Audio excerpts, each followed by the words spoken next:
Bishop ഇത് അവസാനിപ്പിക്കണം. അതാണ് എനിക്ക് പറയാനുള്ളത്. കൂപ്പ് കൈ നീട്ടി ഞാൻ പറയാണ്, ദയവ് ചെയ്ത് നിങ്ങൾ ഇത് അവസാനിപ്പിക്കണം എന്നുള്ളതാണ്.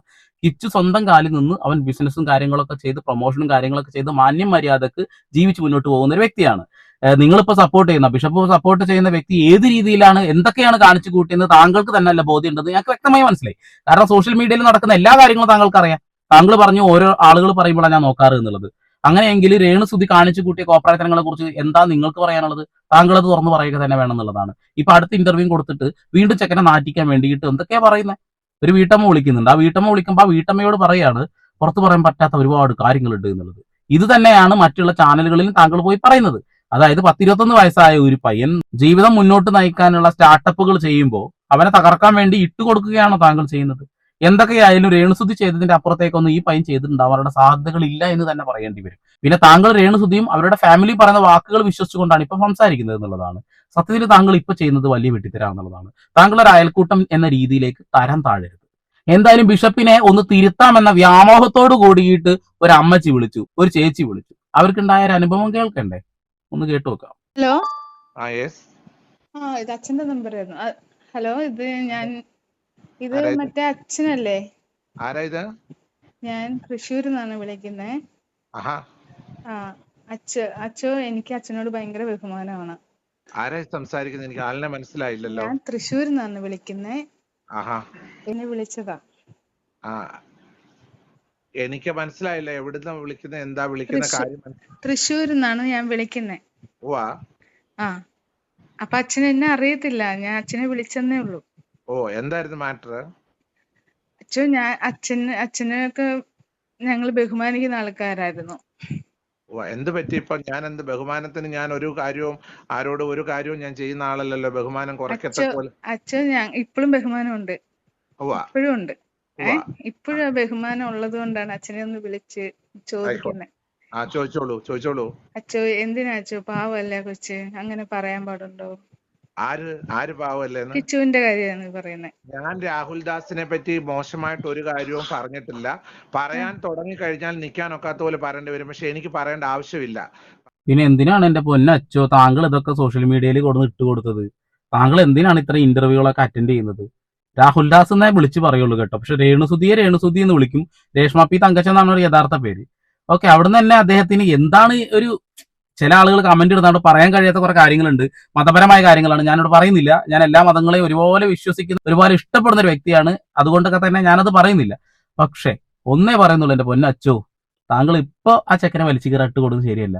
പറയാൻ തുടങ്ങി ഒരുപാട് പറയാനുണ്ടെന്നാ പറയുന്നത്. കൊള്ളാം, പറയിപ്പിക്കുകയാണ് സോഷ്യൽ മീഡിയയിൽ എന്നെ കൊണ്ട്. അച്ഛോ, ഇനി ആ കൊച്ചായി 11 വയസ്സ് തൊട്ട് 20 വയസ്സ്, ഓക്കെ, ആ ഒരു കാലഘട്ടത്തിൽ ചെയ്ത തെറ്റ് നമ്മള് തിരുത്തി കൊടുക്കേണ്ട ഒരാളല്ലേ. ഞാൻ ചോദിച്ചത് ആ കുട്ടി ചെയ്ത തെറ്റ് എന്താണെന്നുള്ളത്. എനിക്ക് ഒരാളുടെ തെറ്റിനെ പറ്റിയല്ല ഞാൻ അവിടെ പറയാനിടയായത്. ഇവിടെ വന്ന് ഇപ്പൊ ഈ പോലീസ് സ്റ്റേഷനിൽ നിന്ന് വന്ന എൻക്വയറികൾക്ക് എനിക്ക് ഉത്തരം കൊടുക്കേണ്ടതായിട്ട് വന്നിട്ടുണ്ട്. ഞാൻ സ്റ്റേറ്റ്മെന്റ് കൊടുക്കേണ്ടതായിട്ട് വന്നിട്ടുണ്ട്. അപ്പൊ അതെന്തുവാണ് സിസ്റ്ററോട് എനിക്ക് ഫോണിൽ കൂടെ പറയാൻ ബുദ്ധിമുട്ടുണ്ടെന്ന് വിചാരിച്ചോ? പോലീസ് എന്നോട് കോൺഫിഡൻഷ്യൽ ആയിട്ട് വെച്ചേക്കുന്ന കാര്യങ്ങൾ എനിക്ക് പുറത്ത് പറയാനൊക്കാത്ത ചില കാര്യങ്ങളുണ്ട് സിസ്റ്ററെ. ആയിക്കോട്ടെ അച്ഛോ, ആയിക്കോട്ടെ. ഇനി എന്തു തെറ്റ് ചെയ്താലും, ഇനി എന്തു തെറ്റും ആയിക്കോട്ടെ, നമ്മളത് അച്ഛൻ വിളിച്ച് സംസാരിച്ച് അവന്. എനിക്ക് അതിന്റെ ഫോൺ നമ്പർ അറിയത്തില്ല. നമ്മളങ്ങനെ വിളിക്കാൻ നമ്മളങ്ങനെ, കാരണം അച്ഛനും ഒരു അമ്മയില്ലാത്ത ഒരു കൊച്ച്. ഞാൻ ഹിന്ദുവാണ്. ഞാൻ വിശ്വസിച്ചിട്ടുള്ളത് നിങ്ങളെപ്പോലെ അച്ഛന്മാരും അതേപോലെ മദറും ആ ഒരു ഇതുള്ളവര് നമ്മളെ ഒരു അനാഥയെ പോലുള്ള കൊച്ചുങ്ങളെ അത്രയും കെയറിംഗിൽ നോക്കുന്ന ആൾക്കാരെ ഞാൻ കണ്ടിട്ടുണ്ട്. ഞാൻ ആ കുട്ടികളെ രണ്ടുപേരെയും ഇവരുടെ ശ്രീകണ്ഠൻ നായർ സാർ എന്നോട് പറഞ്ഞ് കേട്ടിട്ട് ഞാൻ അവർക്ക് രണ്ടുപേർക്കും ജീവിക്കാനുള്ള വഴി കാണിച്ചു കൊടുത്തൊരു മനുഷ്യനാണ്. പക്ഷേ എനിക്ക് സിസ്റ്ററെ എവിടെ നിന്ന് പോലും അറിയത്തില്ല. ഒരു പരിചയമില്ലാത്ത ഒരാളെന്നെ വിളിക്കുമ്പോ എനിക്ക് പറയാൻ എത്രയേ ഉള്ളൂ. ഇല്ല, അച്ഛൻ എനിക്കത് കൂടുതൽ അറിയാൻ വേണ്ടിയിട്ടല്ല ഞാൻ വിളിച്ചത്. അച്ഛാ, എനിക്ക് അത് അറിയാൻ വേണ്ടിട്ടല്ല, ഞാൻ അച്ഛനോട് ഒരു കാര്യം ചോദിക്കാൻ വേണ്ടി വിളിച്ചെന്നേ ഉള്ളൂ. അല്ലാതെ എനിക്ക് അവനെ കുറിച്ച് അറിയണ്ട. ഞാൻ ഒരു അമ്മയാണ്. ഞാൻ എന്റെ സ്ഥാനത്ത് എന്റെ മോൻ ഒരു തെറ്റ് ചെയ്താൽ ഞാൻ അത് തിരുത്താൻ നോക്കും. അല്ലെങ്കിൽ ഞാൻ അത് സിസ്റ്റർ ഇപ്പം ഒരമ്മയുടെ സ്ഥാനത്ത് പറയുവാണെങ്കിൽ എനിക്ക് സിസ്റ്ററോട് ഫോണിൽ കൂടെ പറയാനൊക്കാത്ത ചില വിഷമങ്ങൾ ഉണ്ടായിട്ടുണ്ട് സമൂഹത്തിൽ. അത് ഭയങ്കരമായ രീതിയിൽ സോഷ്യൽ മീഡിയയിൽ നിങ്ങൾ അറിയാത്ത കാര്യങ്ങളായിരിക്കാം. പക്ഷേങ്കിൽ ഞാൻ തൊട്ടപ്പുറം ഇപ്പുറം താമസിക്കുന്ന വീട്ടിൽ ചില മേജർ പ്രശ്നങ്ങൾ ഉണ്ടായപ്പോൾ പോലീസ് എൻക്വയറിയും കാര്യങ്ങളും നടന്നിട്ടുണ്ട്. പോലീസ് എൻക്വയറി എന്ന് അവരുടെ വീട്ടിൽ പല കാര്യങ്ങൾ സംഭവിച്ചത് എനിക്ക് പബ്ലിക്കിൽ പറയാൻ പറ്റത്തില്ല. ഒരു വൈദികൻ എന്ന രീതിയിൽ എനിക്ക് പറയാൻ അച്ഛാ ഒക്കത്തില്ല. എനിക്കത് ഞാൻ അച്ഛനോട് അത് ചോദിക്കാനല്ല വിളിച്ചത്. അവൻ എന്താ ചെയ്തെന്ന് ചോദിക്കാനല്ല ഞാൻ വിളിച്ചത്. അപ്പൊ എനിക്ക് ആ പയ്യനോട് യാതൊരു പേഴ്സണൽ വൈരാഗ്യങ്ങളില്ല. ഞാൻ ഒറ്റ കാര്യം ആ കുഞ്ഞിനോട് പറഞ്ഞുള്ളൂ, നീ സ്റ്റാൻഡേർഡ് ആയിട്ട് നല്ലൊരു വിദ്യാഭ്യാസം ചെയ്ത് നല്ലൊരു ജോലി എടുത്ത് ജീവിക്കാൻ നോക്കണം. പ്രശ്നങ്ങളിൽ പെടരുത്.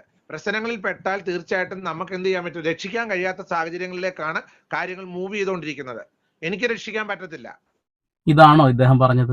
ഇന്റർവ്യൂ കണ്ട എത്ര ആളുകളുണ്ടെന്ന് കമന്റ് ചെയ്യണം കേട്ടോ. പിന്നെ ഒരു അമ്മയോട് ചെയ്യാൻ ആ ഒരു വാക്കുകൾ സത്യത്തില് അച്ചോ വീണ്ടും വലിച്ചു വാരി ഇട്ട് കൊടുക്കല്ലേ, ചെക്കനെ വലിച്ചു കീറാൻ ഇട്ട് കൊടുക്കരുതെന്നേ പറയുന്നുള്ളൂ. എന്തൊക്കെയാണ് ഇവർ പറഞ്ഞുകൊണ്ടിരിക്കുന്നത് അല്ലെ? ഈ രേണു പറയുന്ന വാക്കുകളും വിശ്വസിച്ചുകൊണ്ടാണ് അച്ഛൻ ഇപ്പൊ സംസാരിച്ചു കൊണ്ടിരിക്കുന്നത്. രേണുവിന്റെ വാക്കുകൾ എത്ര ആൾക്കാർ വിശ്വസിക്കും എന്ന് പറഞ്ഞേ. ഒരു വട്ടം പറഞ്ഞ് പിന്നെ മാറ്റി പറയും അല്ലെ? ഇപ്പൊ കിച്ചു അവരെ വിളിച്ചതാണ്, പക്ഷെ കിച്ചു വിളിച്ചു എന്ന് പറയുന്നുണ്ട് അവര്? ഇല്ല. കിച്ചു അവരെ കാണാൻ പോയതാണ്, അതിനെക്കുറിച്ച് സംസാരിക്കുന്നുണ്ടോ? ഇല്ല. ഇവര് വലിച്ചു കീറിട്ട് കൊടുക്കുകയാണ്. പിന്നെ ഋതപ്പൻ നിന്നെ ഒരു ചേട്ടനായി കണ്ടു, എന്നെ കൊണ്ട് പറയിപ്പിക്കരുത്, ഇതാണ് രേണുവും പറഞ്ഞത്. ഇതിൽ എഴുതാപ്പുറങ്ങൾ വായിക്കാം, ഞാൻ ആ വാക്കുകളൊന്നും ഇവിടെ ഉപയോഗിക്കുന്നില്ല എന്നുള്ളതാണ്. അപ്പോ പോലീസ് സ്റ്റേഷനിൽ നിന്ന് എൻക്വയറി വന്നു, അതിവിടെ പറയാൻ പറ്റില്ല. ഇതന്നെയാണ് എല്ലായിടത്തും പോയി പറയുന്നത്. ഇതൊന്നും പറയാൻ പറ്റില്ലെങ്കിൽ താങ്കൾ എന്താ ചെയ്യേണ്ടത്? മാന്യമായിട്ട് താങ്കൾ ഇന്റർവ്യൂകൾ അറ്റൻഡ് ചെയ്യാതിരിക്കുക നല്ലത്.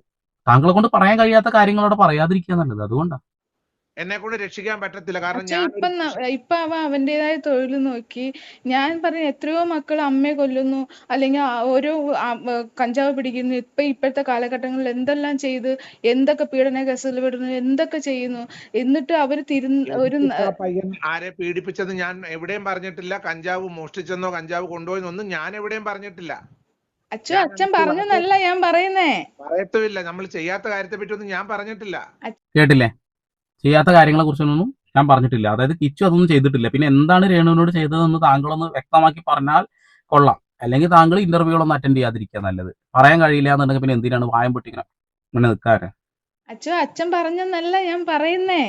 പിന്നെ എങ്ങനെയാ സിസ്റ്റർ എന്നെ അല്ല, ഞാൻ പറയുന്നത് അങ്ങനെയുള്ള പിള്ളേരും നമ്മുടെ ഇവിടെ ഇപ്പോഴത്തെ സിറ്റുവേഷനിൽ ഉണ്ട്. എന്നിട്ട് അവര് ജോലി പോലും ചെയ്യാണ്ട് വീട്ടുകാരുടെ ചെലവുമേ നടക്കുന്ന പിള്ളേരും ഉണ്ട്. എന്നിട്ട് അവൻ അവന്റേതായ കാര്യം നോക്കി. അവനൊരു ഒന്നുമില്ലെങ്കിൽ ഒരു അമ്മയും അച്ഛനും ഇല്ലാത്തൊരു കൊച്ചല്ലേ. അച്ഛൻ വിളിച്ച് കുട്ടീനോടുണ്ടല്ലോ, ആ ഒരു ദയവ് ആ കുട്ടീനോടുണ്ടല്ലോ. പക്ഷേങ്കില് അമ്മയും അച്ഛനും ഇല്ലാത്തൊരു കുട്ടി ഇപ്പം അവന്റെ വളർത്തമ്മയുടെ ഭാഗത്തു നിന്ന് ഒരു തെറ്റ് വന്നിട്ടുണ്ടെന്നാണ് അവൻ പറയുന്നത് അല്ലേ? തെറ്റ് വന്നിട്ടുണ്ട്. ആ തെറ്റിനെ അവൻ പബ്ലിക്കിന്റെ മുമ്പിൽ കൊണ്ടുവന്ന് അവര് ക്യാൻസറിന് മെഡിസിൻ ഇത്രയും പറഞ്ഞ സ്ഥിതിക്ക് ഞാൻ പറയാം. അത് വൈറലാണ്. അത് അവനല്ല കൊണ്ടുവന്നത്, വേറെ യൂട്യൂബറാണ് അത് അതിന്റെ അകത്തുനിന്ന് എടുത്തിട്ട് അത് പുറത്തു കൊണ്ടുവന്നിട്ടത്. അത് കണ്ട കൊച്ചിന് വിഷമായി. അത് എങ്ങനെ അവരുടെ മുഖത്ത് നോക്കും എന്ന് വിചാരിച്ചാണ് ആ കൊച്ചു പോവാതിരുന്നത്. ആ കാര്യങ്ങളെ പറ്റി അവരുടെ ഫാമിലി ഇഷ്യൂ ആകുമ്പോ അവരാണ് അത് പുറത്ത് പറയുന്നത്. നോബിൾ ഫിലിപ്പ് എന്ന് പറഞ്ഞ ബിഷപ്പ് അല്ല അതിനെപ്പറ്റി പറയേണ്ടത്. അവന് വിഷമമായ കാര്യങ്ങളിലും കൂടുതൽ വിഷമമായ കാര്യങ്ങള് ഇവിടെ നാട്ടിൽ പല കാര്യങ്ങൾ ഉണ്ടായിട്ടുണ്ട്. അപ്പൊ ഇവര് രണ്ടു കൂട്ടരും അങ്ങോട്ടും ഇങ്ങോട്ടും ഇത് പല കാര്യങ്ങളും ഫാമിലി ഇഷ്യൂ. അച്ഛൻ ചിലപ്പോ കണ്ടിട്ടുണ്ട്. അച്ഛനെ ഞാൻ കുറ്റം പറഞ്ഞ അച്ഛനെ ഒരിക്കലും കുറ്റം പറയാൻ പറ്റില്ല. അച്ഛൻ അറിയാണ്ടാണ് സംസാരിക്കുന്നത്. ഇപ്പൊ എനിക്ക് മനസ്സിലായി.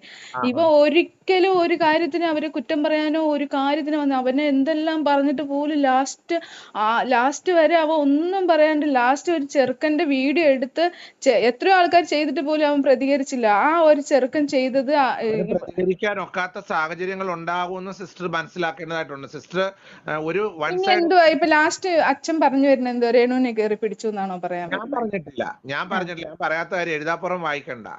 എഴുതാപ്പുറം വായിക്കാൻ താങ്കൾ ഇട്ട് കൊടുക്കണ്ട എന്നാണ് ഞങ്ങൾക്ക് പറയാനുള്ളത്. താങ്കൾ എന്തൊക്കെയാ പറഞ്ഞുകൊണ്ടിരിക്കുന്നത്? അവന് പറയാൻ പറ്റാത്ത കാര്യങ്ങൾ ഉണ്ടാവും എന്നുള്ളതോ? താങ്കൾ സത്യത്തിൽ വീഡിയോ കണ്ടിട്ടുണ്ടോ? രേണുസുദ്ധി വന്ന് പറയാണ് ഇങ്ങനെ കിടന്നിട്ടും അവൻ എന്നെ തിരിഞ്ഞു നോക്കിയില്ല. 2 തവണയാണ് അത് ആവർത്തിച്ചത്. ഒരുപാട് ആളുകൾ റിയാക്ട് ചെയ്യണം ആ വീഡിയോ എടുത്തിട്ട്. അത് രേണു എടുത്തിട്ട് ഷെയറും ചെയ്തു. അതായത് എന്തരാ മോനെ ഒന്ന് പോയി കാണടാ എന്നൊക്കെ പറഞ്ഞിട്ട് ഡയലോഗ് അടിക്കുക. അവൻ ഓൾറെഡി കോൾ ചെയ്തിട്ടുണ്ട്. രേണു അത് പറഞ്ഞോ? ഇല്ല. അപ്പൊ രേണു ആണ് ഇതിനൊക്കെ തുടക്കം കുറിച്ചത്. അച്ഛനത് അറിഞ്ഞിട്ടും അറിയാത്തതുപോലെ പ്രതികരിക്കുന്നത് പോലെ എനിക്ക് തോന്നുന്നത് കേട്ടോ. പീഡിപ്പിച്ചൊന്നും ഞാൻ പറയുന്നില്ല എന്നൊക്കെ പറയുമ്പോൾ ആളുകൾ എഴുതാപ്പുറം വായിക്കുന്നുണ്ട്. താങ്കളത് മനസ്സിലാക്കണം. എഴുതാപ്പുറം വായിക്കുക. ഞാൻ പറയട്ടെ, ഇപ്പൊ ആ പെണ്ണുമ്പളെ ചെയ്തോണ്ടിരിക്കുന്ന കാര്യത്തില് അവരുടെ മോൻ കയറി പിടിച്ചില്ലെങ്കിലേ ഇനി ഒരു അത്ഭുതമുള്ളൂ. എനിക്കറിയത്തില്ല സിസ്റ്റർ, ഞാൻ കാണാത്ത കാര്യം എങ്ങനെ ഞാൻ പറയും? പിന്നെ എന്താണ് അവൻ ചെയ്തത്? പിന്നെ അവൻ എന്താണ് ഇത്രയും വലിയ തെറ്റ് ചെയ്തതെന്ന് അറിയുന്നില്ല. വീട്ടിൽ രേണുസുധിയുടെ വീട്ടിലോട്ട് ഫോൺ വിളിച്ച് ചോദിച്ചേ, ഞാൻ അറിഞ്ഞ കാര്യങ്ങൾ പബ്ലിക്കിന്റെ മുമ്പിൽ എനിക്ക് അച്ഛനെ പോലെ ഒരാള് വന്നിട്ട് അച്ഛൻ ഇപ്പൊ ഞാനൊരു തെറ്റ് ചെയ്തു അല്ലെങ്കിൽ മറ്റുള്ള ഒരാൾ തെറ്റ് ചെയ്താൽ അച്ഛന്റെ മുന്നിൽ ഞങ്ങൾ രണ്ടാളും ഒരുപോലെയാ. അച്ഛൻ വന്ന് ഞങ്ങളെ ഉപദേശിക്കണം, അച്ഛ ഇങ്ങനെ മക്കളെ ഇത് ചെയ്യരുത്. കുട്ടീന്റെ ഭാഗത്ത് വന്ന തെറ്റുകള് ഞാൻ എന്റെ മനസ്സിൽ 2 വർഷം കൊണ്ട് അറിഞ്ഞിട്ട് പോലും ഞാനത് മനസ്സിൽ വെച്ചപ്പം സോഷ്യൽ മീഡിയയിൽ ഇവൻ നിമിത്തം എന്നെ വലിച്ചു കയറാൻ അവന്റെ യൂട്യൂബേഴ്സ്, അവനെ സപ്പോർട്ട് ചെയ്യുന്ന യൂട്യൂബേഴ്സ് അവന് വേണ്ടിയിട്ട് സംസാരിച്ചിട്ട് എന്നെ വലിച്ചു കയറാൻ എറിഞ്ഞു കൊടുക്കുമ്പോൾ ഞാൻ ഇതിനെ സപ്പോർട്ട് ചെയ്ത് പറഞ്ഞുകൊണ്ട് അച്ഛനെ അവനൊന്നും വലിച്ചു കയറായിട്ട് ആരാണ് ഇതൊക്കെ നുണ പറഞ്ഞിരുന്നത്? ആര് അച്ഛൻ വന്നതിന് ശേഷം കൊണ്ട് അച്ഛനെ കാണുന്നില്ലേ? രേണുസുധിയുടെ മകൻ രാഹുൽ ദാസ് വിശുദ്ധനാണെന്നും ഞാൻ അവനെ ടാർഗറ്റ് ചെയ്തെന്തോ കോർണർ ചെയ്യുന്നെന്നും പറഞ്ഞ് കഴിഞ്ഞ 3-4 ദിവസം കൊണ്ട് വീഡിയോസ് വന്നുകൊണ്ടിരിക്കുന്ന ആരും കാണുന്നില്ല. അപ്പൊ അല്ലേ? ഇല്ല, ആരും കാണുന്നില്ല. താങ്കൾക്ക് എന്നാണ് ഈ നെഗറ്റീവ് വന്നത്? താങ്കൾക്ക് വല്ല ബോധമുണ്ട്? താങ്കൾ ആ ഇന്റർവ്യൂ കൊടുത്ത കാരണമാണ്. ഏത് ചാനലിലാണ് താങ്കൾ ഇന്റർവ്യൂ കൊടുത്തത്? അതിന്റെ പിറ്റേ ദിവസം മുതലാണ് ഇതൊക്കെ അനുഭവിക്കേണ്ടി വന്നിട്ടുള്ള താങ്കൾ. അതേ ചാനൽ തന്നെയാണ് ഒരു പക്ഷെ രേണുവിന് അത്രമാത്രം നെഗറ്റീവ് ഉണ്ടാക്കി കൊടുത്തിട്ടുള്ളത്. പോസിറ്റീവ് ഉണ്ടാക്കി കൊടുത്തില്ല എന്നാ പറഞ്ഞില്ല, പക്ഷെ അതിനേക്കാൾ കൂടുതൽ നെഗറ്റീവ് ഉണ്ടാക്കി കൊടുത്തിട്ടുള്ളത്. അതേ ചാനലിനെ താങ്കൾ കുറ്റം പറയുന്ന വീഡിയോ എന്റെ കയ്യിൽ കിടക്കുന്നുണ്ട്. പണ്ട് താങ്കൾ പറയുന്നുണ്ട് അവരാണ് എല്ലാത്തിനും കാരണം എന്നുള്ളത്.